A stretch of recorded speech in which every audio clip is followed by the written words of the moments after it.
कार्यकर्ता के मन में एक ख्याल है और वो ख्याल ये है, कार्यकर्ता के मन में एक सोच है और वो सोच है सरफरोशी की तमन्ना। सरफरोशी की तमन्ना अब हमारे दिल में है, देखना है जोर कितना बाजुए कातिल में है। माळी समाजभूषण काँग्रेस पक्षाचे नेते, हिंगोलीचे लोकनेते, केंद्रीय नेतृत्व आणि 4 वेळा संसद रत्न पुरस्कार प्राप्त असलेले, त्यासोबतच साधी राहणी पण नेहमीच उच्च विचारसरणी असणारे खासदार राजीव सातव यांच्या निधनाचे वृत्त हे फार धक्कादायक आहे। लोकांच्या प्रती प्रचंड आस्था असणारा, प्रत्येक कार्यकर्त्याला सोबत घेऊन चालणारा एक उमदा नेता आज संपूर्ण महाराष्ट्राने आणि देशाने गमावला आहे।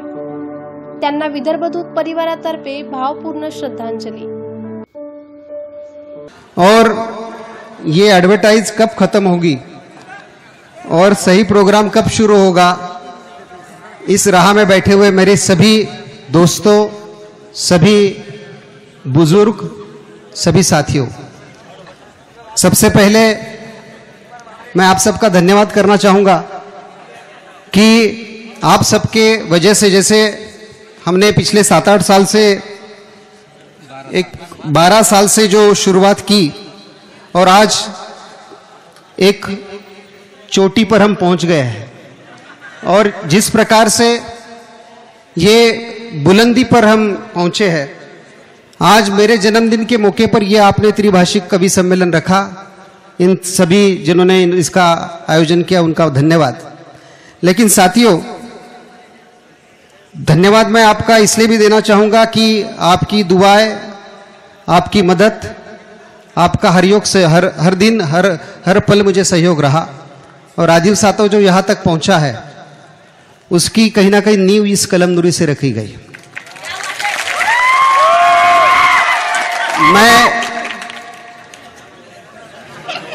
और एक बार हो जाए, मैं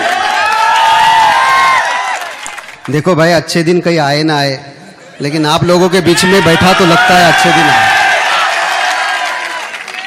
क्योंकि दिल्ली में जाता हो तो सूट बूट दिखता है, और जिस प्रकार से भाइयों बहनों, दोस्तों, मित्रों ये बातें सुनाई देती है, तो ये देश कहाँ जाएगा समझ में नहीं आता। पहले हम कहते थे कि लाल आंखें दिखानी चाहिए। दोस्तों, भाइयों बहनों, पहले हम कहते थे भाइयों बहनों, माँ बेटे की सरकार में महंगाई बढ़ी, शहजादे के राज में नौकरी मिली। पहले हम कहते थे लाल आंखें दिखानी चाहिए। पहले हम कहते थे भाइयों बहनों 56 इंच का सीना चाहिए। इस देश ने हर रोज टीवी में दाढ़ी वाला वो बाबा आया और वो दाढ़ी वाले बाबा को भूल गए। अब इस भाई मैं आपकी बात नहीं कर रहा हूं। दाढ़ी वाले बाबा को पिछले 2 साल से झेल रहे हैं।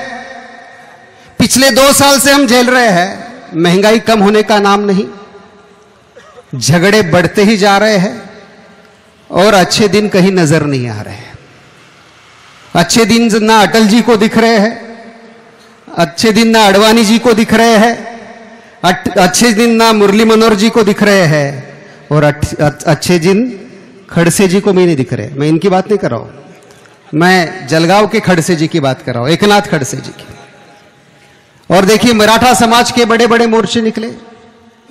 बाकी सब जगह महंगाई बढ़ी। ज्यादा तकरीर नहीं करूंगा, सभी कहेंगे भाई ये तो शुरू हो गया। बहुत एक इतनी बात यहां कहना चाहूंगा साथियों, भाई लगे तो रहना ही पड़ेगा। अब 3 साल लगे तो रहना ही पड़ेगा, क्योंकि ये अच्छे दिन वाले को जब तक घर नहीं भेजेंगे तब तक सही मायने में अपने अच्छे दिन नहीं आएंगे। और इसीलिए साथियों, आप सबकी दुआ, आप सबका सहयोग यहां तक मुझे लेके आया। मैंने कभी सोचा नहीं था भाइयों कि मैं खासदार बनूंगा। आमदार बनने का सपना था, क्योंकि 2 बार मां हार गई थी। जिंदगी में एक बार एक दिन के लिए तो आमदार बनूं ये सोच थी, लेकिन एक पे एक फ्री आपने दिया। मुझे भी मदद की, डॉक्टर टारफे जी को भी मदद की, और आपका बहुत बहुत शुक्रिया, कोई लफ्ज नहीं है। और इसलिए जो यहाँ तक पहुँचा हूँ आपकी वजह से पहुँचे हैं, आपका बहुत शुक्रिया। आपकी ऐसी मदद, आपका ऐसा ही सहयोग मिले, और सभी जो साथी यहाँ पर आए उनके लिए भी धन्यवाद। हमारे कुरैशी साहब, देशमुख साहब, फक्र है हमको आप लोगों के ऊपर कि आप लोगों ने,